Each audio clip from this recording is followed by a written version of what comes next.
معزز سامعین کرام، السلام علیکم ورحمۃ اللہ وبرکاتہ۔ معاف کر دینا۔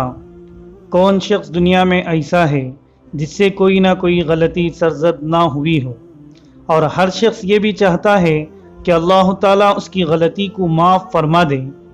لہذا اگر کسی دوسرے سے کوئی غلطی ہو جائے تو یہ سوچنا چاہیے کہ جس طرح میں اللہ تعالیٰ سے معافی کا خواہش مند ہوں، اسی طرح مجھے بھی دوسروں کو معاف کر دینا چاہیے۔ آیت میں اس طرف بھی اشارہ ہے کہ جو شخص دوسروں کو معاف کرنے کی روش اختیار کرے، انشاءاللہ امید یہ ہے کہ اللہ تعالیٰ بھی اس کی غلطیوں کی مغفرت فرمائیں گے۔ یہ بات متعدد احادیث سے بھی ثابت ہے۔ ایک شخص کا دان کسی نے توڑ دیا تھا۔ وہ شخص حضرت معاویہ رضی اللہ عنہ کے پاس بدلہ لینے کی غرض سے پہنچا۔ وہاں حضرت ابو درداء رضی اللہ عنہ نے اس کو اوپر والی حدیث سنا دی تو اس نے بدلہ لینے کا ارادہ ترک کر کے اپنے مد مقابل کو معاف کر دیا۔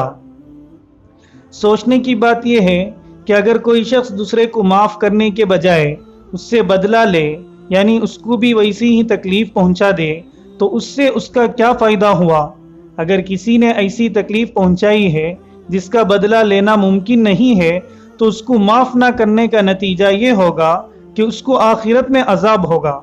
یہاں بھی یہ سوچنا چاہیے کہ اگر اس کو آخرت میں عذاب ہو تو اس سے مجھے کیا فائدہ ہے؟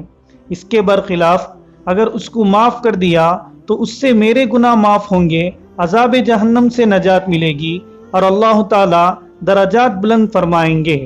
لہٰذا عقل کی بات یہی ہے کہ معاف کر کے یہ فضیلت حاصل کی جائے۔ یہاں یہ بات یاد رکھنی چاہیے کہ کسی کو معاف کرنے کا مطلب یہ ہے کہ دنیا یا آخرت میں اس سے انتقام نہ لیا جائے، اور بس اگر کوئی شخص دوسرے کو اس طرح معاف کر دے تو یہ فضیلت حاصل ہو جائے گی۔